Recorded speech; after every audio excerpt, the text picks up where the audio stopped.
You're listening to the Monocle Daily, first broadcast on the 14th of August, 2025, on Monocle Radio. Europe continues bracing itself for tomorrow's Alaska summit. Benjamin Netanyahu stokes the more lurid fears of Israel's Arab neighbours. And why are self-styled conservative patriots so loudly convinced that their countries are on the verge of collapse? I'm Andrew Muller. The Monocle Daily starts now.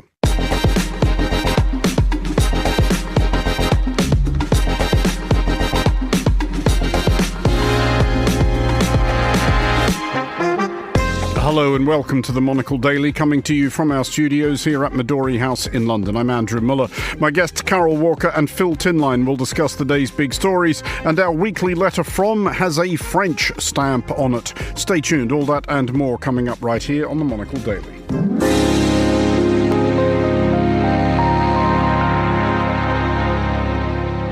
This is the Monocle Daily. I'm Andrew Muller, and I am joined today by Carol Walker, Times radio presenter and political commentator, and by Phil Tinline, journalist, documentarian and author, most recently of Ghosts of Iron Mountain. Hello to you both. Yeah, good evening, Andrew. How are you? All right. Thank you for asking. No one ever does.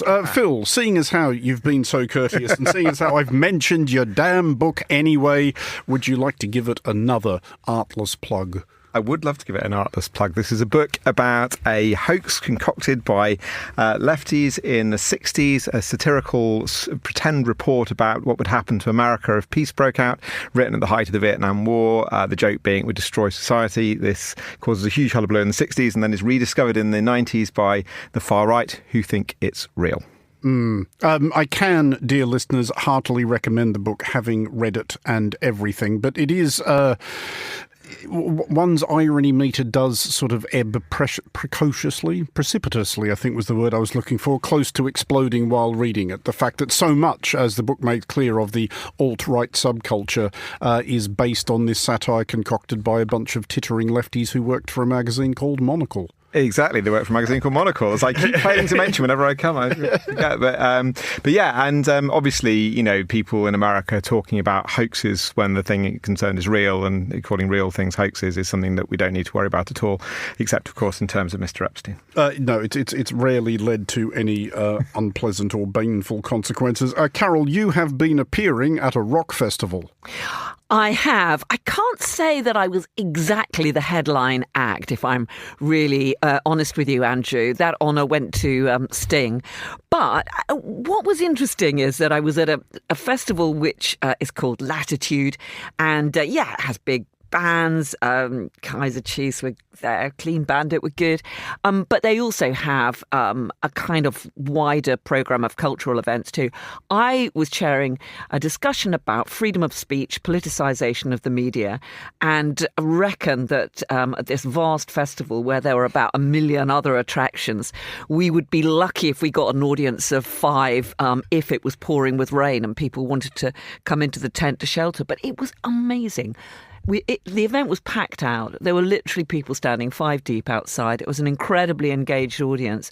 And I was just fascinated by the fact that people at a festival like that, with so much else going on, really care passionately about free speech, about what's happening to our media, about fake news, hoaxes, and so on. And it was fascinating, a great engaged audience, and it was really good fun to do. I am in equal parts, Carol, heartened by that and depressed that Sting is still pulling a crowd. But we will start here in London.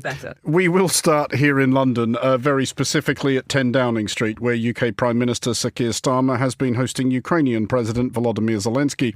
This is amid the diplomatic wagon circling ahead of tomorrow's widely dreaded summit between US President Donald Trump and Russian President Vladimir Putin in Anchorage, foreshadowed in some circles as the worst news for Eastern Europe since Ribbentrop met Molotov. Trump has been managing expectations, estimating a 25% chance of the meeting ending in failure, though he has been less than entirely clear on what he would define as success. Carol, first of all, the Starmer-Zelensky meeting obviously in this day and age, two people of that stature could communicate by any number of means. Starmer was obviously hoping to send some sort of signal to somebody by making a big thing of having him come to visit at number 10, the embrace on the doorstep, etc. What signal is he sending, and to whom? I think that Keir Starmer wanted to have this meeting symbolically to demonstrate British support for Ukraine, for President Zelensky's position, and to send out this message that Ukraine's future can't be decided outside its country by the leaders of two superpowers. Now, how much effect that actually has on President Trump or President Putin, I think is highly doubtful. But I do think that what we've seen in the last few days with those talks with President Trump attending virtual talks with Keir Starmer, other EU leaders, Mark Rutte of NATO and so on, was in itself actually quite significant, because until quite recently, he'd just been planning to go off to Alaska and have a chat with his mate Putin. And the signals that we got from President Trump after that, saying that he wants to set up a further meeting between Zelensky and Putin, are all encouraging. Now, whether that's actually going to materialise, whether when it comes to the face-to-face with the former KGB boss, he reverts to his previous position and decides to cook up something with President Putin so that it can take him another step closer to getting a Nobel Peace Prize.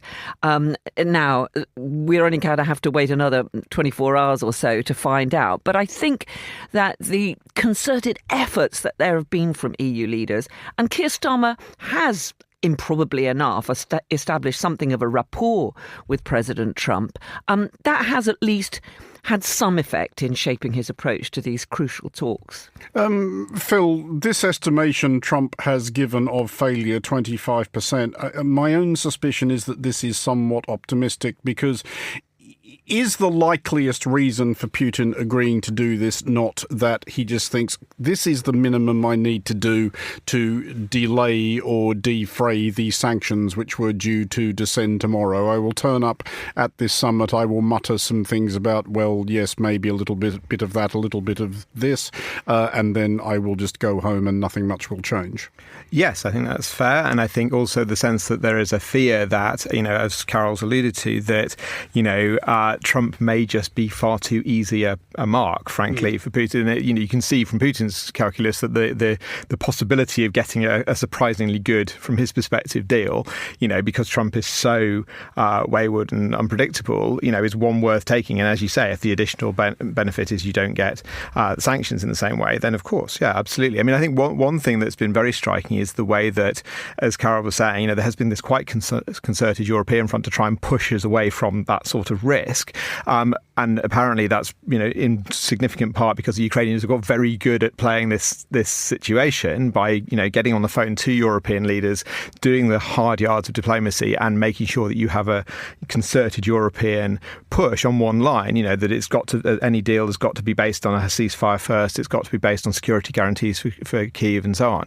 And, I think that does make a difference. I mean, we have started to see a slightly calmer attitude to things than we saw at the very beginning of Trump's presidency. So, it may be that sort of concerted push is slightly pushing us towards, away from rather the risk of the worst. But, we will have to see, as you say. But Carol, looking back from Europe's perspective at this, is what we're seeing in the last few days Europe steeling itself for the possibility that Russia and the United States will agree to something which Europe and Ukraine will have to find a way to ignore, which might mean trying to continue to support Ukraine with either much less or absolutely no American assistance?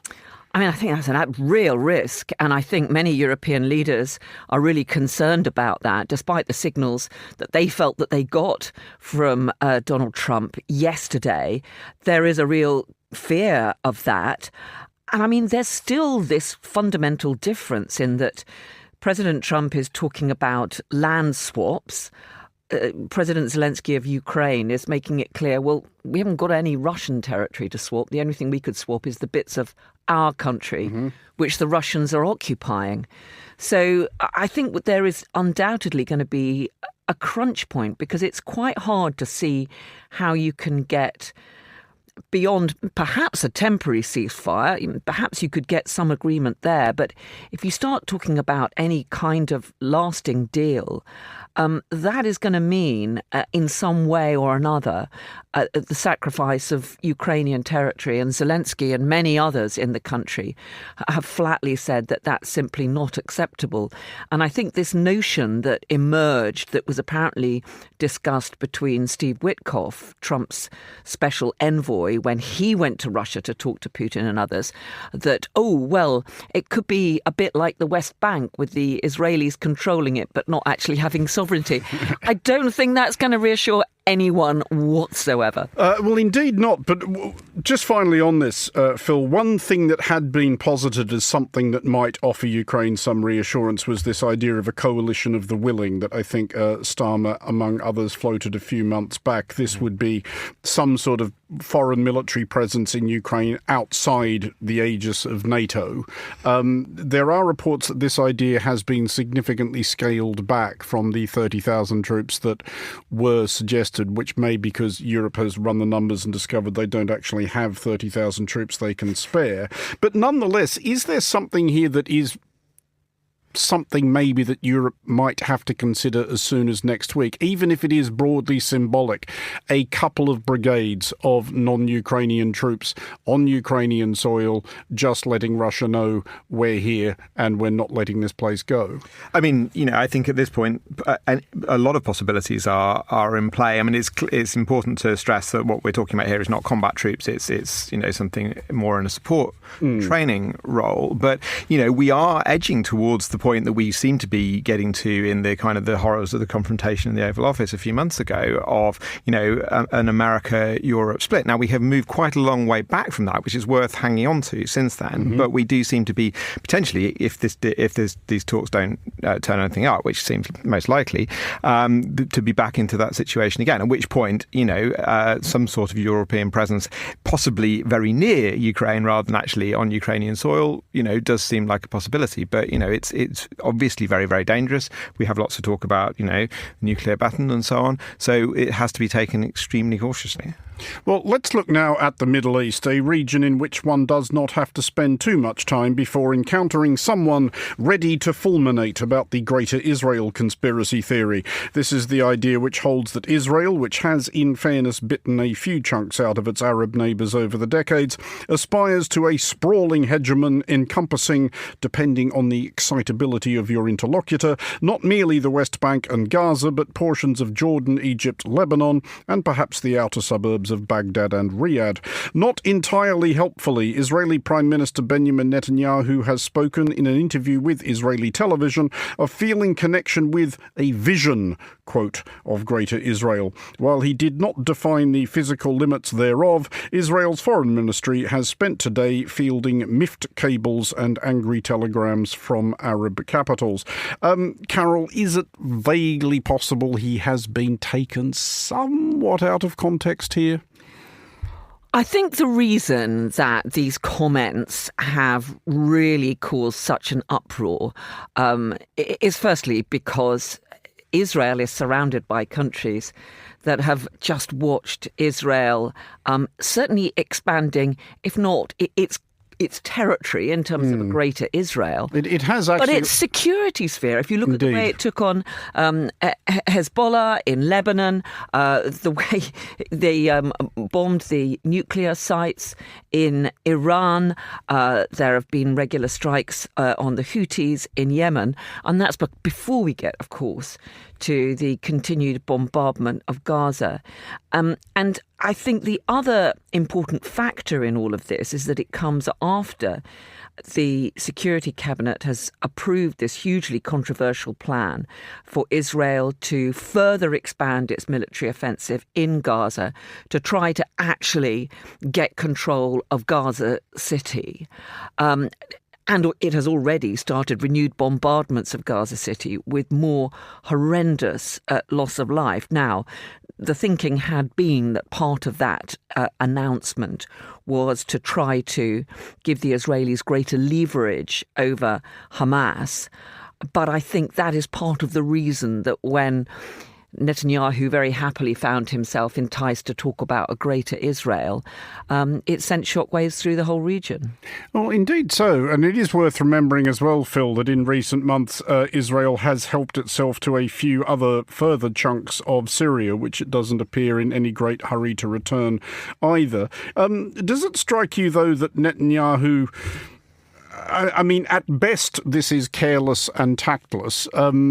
At worst, is he perhaps playing to and or inciting the Yahoo tendency of his own governing coalition, some of whom do have messianic aspirations to Israeli dominance of the region? I mean, he may well be. I mean, it is very striking to hear him use language like spiritual and historical mission, as well as responding to vision from the guy who was asking the question, who was fairly party-pre as well. I mean, you know, he has been in power for a very long time, on and off.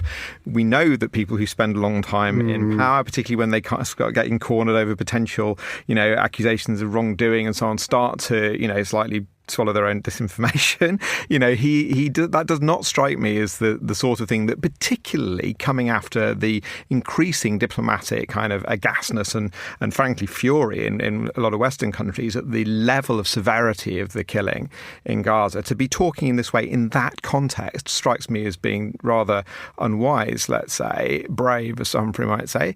The other thing that seems to be turning, and which speaks to, as I say, the diplomatic fury in the West, is that even young MAGA, Gen Z, Gen Z MAGA, you know, the likes of Charlie Kirk are starting to turn on this. Now, if in the long term, if Netanyahu loses, you know, the American young right, then where is the support for Israel coming from in the long term? This strikes me as hubris of the first order. I mean, in the shorter term as well, Carol, does he need to be a bit more careful about maintaining the relationship that Israel does still have with most of its Arab neighbours? Because one of the things that has been noticeable about the last couple of years is that the protests that have been made about Israel's behaviour in Gaza by Arab governments have been somewhat phoned in.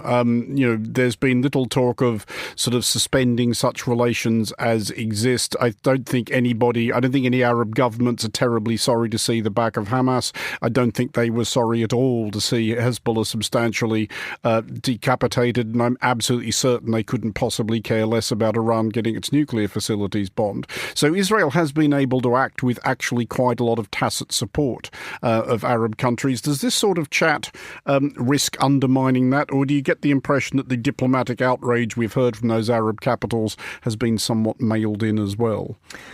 Well, I think it's because these comments come on top of everything else that we've just been discussing. And when at a time when the Israeli leader, Benjamin Netanyahu is talking about this renewed offensive in Gaza, which is going to add yet more, not just loss of life, but thousands, tens of thousands, more people fleeing their home, more hunger, more starvation. Those images have really, really resonated around the world. And of course, those Arab leaders are well aware of that. And they're well aware of the impact that those sorts of images and those reports and the scale of the suffering in Gaza has on their own populations. So, I think that Benjamin Netanyahu has become so intent on staying in power, and he needs the support of the right-wingers in his shadow cabinet and beyond in order to do that, that perhaps he is pushing some of those Arab nations, which not so long ago were talking about trying to achieve at least, when we look back to the Abraham Accords and so on, moves towards at least normalising relations with his Arab neighbours. And he does seem to be doing everything possible to make it harder and harder for that to ever happen. So he's also got a significant backlash amongst his own population. as well as this increasing global isolation. So you do start to wonder whether a point will come where he really has pushed things too far, and where perhaps the Americans do start to stand up to him, which would be the one nation that could perhaps actually have a concrete effect on his behaviour. Well, we return now to the UK, about which US Vice President J.D. Vance appears to have somewhat mixed feelings. Having previously described the UK as, among other things, and paraphrasing only slightly, both Islamist and Orwellian, he has chosen to bring his family here on holiday. Despite this apparent endorsement, Vance's previous insistence that the UK combines all the worst things about Somalia and North Korea has found a ready audience among the more excitable sectors of British conservatism, who are spending the summer huddled on social media, morbidly inciting and anticipating an apocalyptic unravelling. Has anybody here recently written an article in the New Statesman about this very thing? I may have done so. Guilty, God, yes. Incredible coincidence. It is extraordinary coincidence. Yeah, what is going on here, Phil? Why are these people, who are, of course, the ones who position themselves as the most ostentatious patriots, the ones who are most loudly insistent that the United Kingdom is an absolutely dismal, depressing, dreadful dump on the verge of complete societal collapse? Well, I think there's several reasons for it. I think one is just straightforward grift, frankly. I think people see a click opportunity. But I think, the more interesting, possibly more dangerous phenomenon is, because you can see who's doing the clickbait stuff, is people who are often for motivated reasoning as well, taking the situation we find ourselves in, where there are real tensions and real discontents in the country, and extrapolating them out to the nth degree, and doing so, as people often do in these situations, as I was pointing out in the article, without factoring in, frankly, inertia and also resistance. Whenever things start to seem to be heading in a particular direction, they generally don't actually perform like a slippery slope. They perform more like a sticky slope or a slippery staircase. There are things in the way, which is that most British people have no desire whatsoever to start declaring war on their neighbours on an ethnic basis, God help us, or any other basis. So I think there's part of that. I also think that the American link is quite important. There is a rhetoric about Britain, as you say, which has, I was writing about this last year, Elon Musk saying that civil war is inevitable, and Jordan Peterson saying we're going to be like Venezuela for 20 years, and Ted Cruz saying the Magna Carta's on fire, and all this sort of stuff, where quite a lot of what's happening actually is that there's a sort of blank screen called Britain in the minds of certain people on the American right, onto which they project their worries about America itself, not least actually a worry about civil war. There was a poll in the New York Times last year before the election in October, I think, saying that about 27% of Americans were worried about civil war after the election. Now, that didn't happen either, but I think that sort of projection is part of it, and a sort of slightly mini-me appeal for, the support of people like that, as we saw with Liz Truss's interview with Ben Shapiro, where she was parroting all the things that, he wanted to hear. England, at least, Carol, has gone 374 years now without a civil war. That is the number on the years without a civil war flip chart. How long do you think that streak can continue? I'm reasonably confident that that streak's not going to come to an end anytime very soon. But I do think that there are tensions, and that these are being seized upon, not just by the American right, but by the right here in the UK. Reform UK is riding high in the polls with a platform talking about a crackdown on immigration. There is undoubtedly anger about asylum seekers being held in hotels, being put up in hotels that were until recently hosting people's weddings and couples off for a nice weekend by the seaside, in communities that feel that they have been overlooked. So I think that there is a real worry there. There is a real tension, and we did see this trouble on the streets after the Southport attacks last year. I don't think we're anywhere near getting to this stage where we're heading towards civil war. But I think that there is what I think J.D. Vance and others in the States have picked up on is a real concern about freedom of speech, which was the big speech that J.D. Vance made at the Munich Security Conference. The crackdown on freedom of expression. And there's been this big debate in this country about the Online Safety Act, which is designed to protect young people and children in particular from harms online. And there have been numerous cases where that has been deemed, the interpretation of it at least, has been deemed to be utterly disproportionate. X, which used to be called Twitter, actually took down parts of a speech in the House of Commons from a Conservative MP talking about grooming gangs in the north of England. And I think when you have instances like that and a restive, discontented population and a right wing that's determined to try and make political capital out of it, that is quite a difficult combination of factors. I mean, I think it is always, just finally on this one, Phil, important to remember that certainly the online realm is not real life and demonstrations aren't real life. If you get a few hundred angry yahoos turning up at a thing, you have still got only a fraction of the crowd that turns up for a third division football match. It's not necessarily indicative of wider discontent. But in terms of the phenomenon we're discussing, Phil, the sort of the radical right, sort of their morbid fantasies of some sort of large scale civil conflict, is there any danger at all that it edges towards becoming self-fulfilling? I mean, I think everything that Carol says is fair and right, and I think there are factors that are genuinely provoking people. And you have seen members of the government, you've seen Lisa Nandy, you've seen Angela Rayner, you've seen Keir Starmer himself talk about, a sense of real tension. So whether they can achieve that, I think, would depend on actually the sort of things that we saw. The most dangerous point last year, when these horrific murders were committed by a young man who was born in this country and was from a Christian background and was also Rwandan parents, but it was immediately spread around that he was a Muslim who'd arrived on a small boat. Now, that's the sort of thing that demonstrably did generate problems, and I think if you had that sort of disinformation doom loop, that could lead to serious trouble. But as you say, mathematically, the idea that we're actually going to lead to civil war seems ridiculous, and also, for any country, if I was going to pick a country that was going to call Britain out on free speech right now, I can think of other options who might have a stronger case on the hypocrisy front than America. Let me just quickly share with you what was said in the Conservative mayoral candidate Susan Hall's advert for her candidacy last year, which talked about how in the depths of the narrow passageways tread squads of ULEZ enforcers dressed in black, faces covered in masks, terrorising communities at the beck and call of their Labour mayor master. Now, what does that remind you of? People in mass going around terrorising people? Indeed so. Well, now to AI, that thing that Earth's most tedious and annoying people insist is going to transform life any day now. Not saying that the tedious and annoying people are necessarily wrong, just that they're tedious and annoying. Research by boffins in Australia has offered some conclusions about which trades are likeliest to be gutted by AI.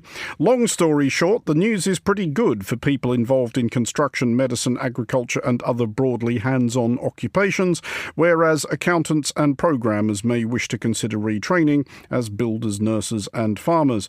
Carol, where are you on the imminent AI revolution? Are you excited about it? Is it going to be a big deal, or is this the metaverse du jour, i.e. a thing about which a relatively small number of rich weirdos in Silicon Valley are incredibly excited, but which very few other people actually want? Look, I think it is making big differences to our lives and changing the shape of work already. And you mentioned some of those jobs that are very obviously going to be already done by artificial intelligence, bits of bookkeeping and accountancy and all of that kind of thing. But I think it's far wider than that. Already there's a whole generation growing up where if they want to find out about, let's say, the latest attack in Gaza, I mean, are they going to be tuning into Monocle Radio or maybe Times Radio or maybe reading the New Statesman, where you've got journalists who are actually working on this to establish the facts, or are they just going to Google it where they'll get an AI response and accept that? And I think that is the way that people are starting to consume their news. So that's us journalists at risk to start off with. And on my way into the studio, I'm literally reading that artificial intelligence has now invented new antibiotics that could kill superbugs, sexually transmitted diseases, and other infections, which is frankly staggering. And we've already got AI that is being used, for example, to assess medical scans and so on.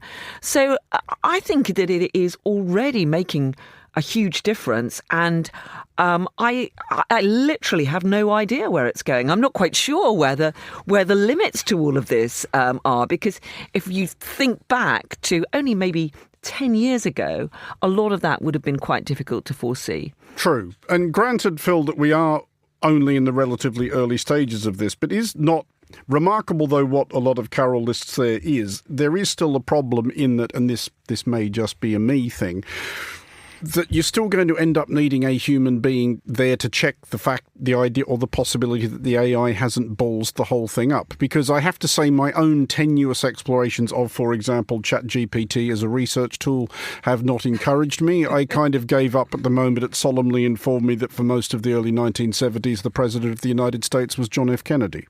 Yes, and I don't think he even got the name, and it even got the name right. I think it's Cafferty or something like that, and he was born in 1883. Oh no, he was born in 1991, and his presidency ended in the right year, but in the wrong direction. I was definitely told he was president in the early 70s. Well, there we are. I mean, I start from this from a fairly sceptical point of view, informed a little bit by history. I mean, I think if you look back at previous waves of technological revolution, one of the things that people often predict is that everyone's going to end up without a job. And of course, what happens is we invent new jobs. Now, whether we invent jobs as AI ethicists or other sort of humans in the loop, or just more ancillary things. I mean, when the internet started, no one was predicting that there would be reams of people who would be employed as social media managers. There wasn't even social media for quite a long time. So my main skepticism about this, I think one way to assess articles about this is to count the number of times they say will or could, because that's all it is. I mean, it's great to hear Carol say that you don't know, because none of us know. And I think we need to be a bit more honest about that. I think part of this, very self-evidently, is driven by effectively sales pitches. I mean, the endless constant prediction that AGI, is round the corner. Well, of course, if you need to keep investment streaming in, of course you're going to say that. And of course you believe it's true because you've dedicated, your life and your business to achieving it. But that doesn't mean that the rest of us should take it too seriously. Phil Tidline and Carol Walker, thank you both for joining us. Finally, on today's show, time for our weekly letter from, and it's from Emma Nelson in France. They've been having fun in Arcachon for quite some time now, both by design and by accident. For starters, nature built this place for our pleasure, with 5 kilometres of sandy shores to play on. And when you hit the beach, there are no stereos, no selfies, no foot in your face or snack van stink. Just the repetitive, gentle thud of running shoes on the beachside boardwalk. There are kites, bat and ball, pizza for dinner, and Granny and Grandpa oiling their joints on a power walk waist deep in the surf. Nature blessed Arcachon with all its elements. It has a magical microclimate with a standard of air so high it's been used as a treatment for the very French and clinically defined ailment of leasthenia or asthenia. Do you suffer from depression, fatigue, general lack of energy? Well, just ask your doctor to send you for a walk along the seafront and you'll be as right as rain. Geographically, it's in the right place too. The town enjoys the dynamism of the Atlantic Ocean, but nestled at the bottom of the bay which bears its name, Arcachon is protected from anything too extreme. And speaking of dramatic, the giant sleeping form of the Dune du Pilat guards the opening of the Arcachon basin from the ocean. Like dozens of ants in heavy shoes, tourists slip and scramble up Europe's biggest sand dune to gaze across the Bay of Biscay and beyond. Next stop in a straight line, Nova Scotia. The mind boggles and you spend 10 minutes getting the sand out of your trainers later. Even the fighter pilots who roar over the bay twice daily in their Dassault from the Cazaux airbase practice their dogfights above the prettiest of views. You feel they are having fun times in the skies. By 9 a.m. on a Saturday, the town is up and doing. The row of wash bowls at the hairdressers is full. The queue at the petrol station turned bakery is out of the door. And before most of us have percolated a first coffee, on the sea, the jet skis, the tugboats and the catamarans are all charging towards their giant Atlantic playground. This is the kind of town where any wealth is kept low and understated. You need to have a bit of money, one local told me as he pushed a free rowing boat out to the beach and onto the surf, off for a day on his little sailboat. But life here is peaceful and it's relaxed. Riches are indeed discreet. Where other wealthy seaside locations, Côte d'Azur, I'm looking at you, plump lips and boxy glass villas with armed guards abound. In the Bay of Arcachon, and in Cap Ferret in particular, the garden walls are low and the botox gives way to sea-blasted skin. Turn-of-the-century villas with verandas and open-topped army jeeps celebrate openness and ease. No big silly cars clog up the roads. In Arcachon, the council dishes out free bikes, and they've redone the promenade too, with a dedicated cycle lane. But the wealth literally lies everywhere. Only in the Bay of Arcachon do you trip over countless empty oyster shells as you take a walk. It's the culinary equivalent of scattering gold coins on the sand.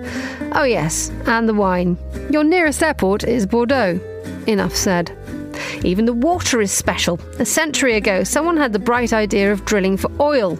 Black gold didn't emerge, but spring water did, supplying the whole region with endless, delicious and health-giving bottles. This is how lucky this place is. Now, how the Bay has escaped what appears to be most of the 20th and indeed 21st century is a mystery. But there are signs of change. A fast train from Paris now gets you here in under 3 hours. Brilliant in so many ways, but a huge challenge for a place used to welcoming tired souls from Bordeaux and not much more. They're not ready for the Parisians yet. And a language teacher friend complained that she waited 6 years before a one-bedroom flat became available to buy. When the call came, she agreed immediately on the sale, totally blind. Anecdotally, the prices are increasing 8-fold in 5 years, she complained. And this is the curse of being a lovely place. I found it and now spend late night playing fantasy property search. So, dear Arcachon, I promise never to look at my phone on the beach, to keep my side of the promenade and to eat a lot of oysters, to breathe the air, to take the water and to drink the wine too, and to never, ever tell anyone about it. For Monocle in Arcachon, I'm Emma Nelson. Thank you, Emma. And that is all for this edition of The Daily. Thanks to our panellists today, Carol Walker and Phil Tinline. Today's show was produced by Hassan Anderson and researched by Henry King. Our sound engineer was Elliot Greenfield. I'm Andrew Muller here in London. The Daily is back at the same time tomorrow. Thanks for listening.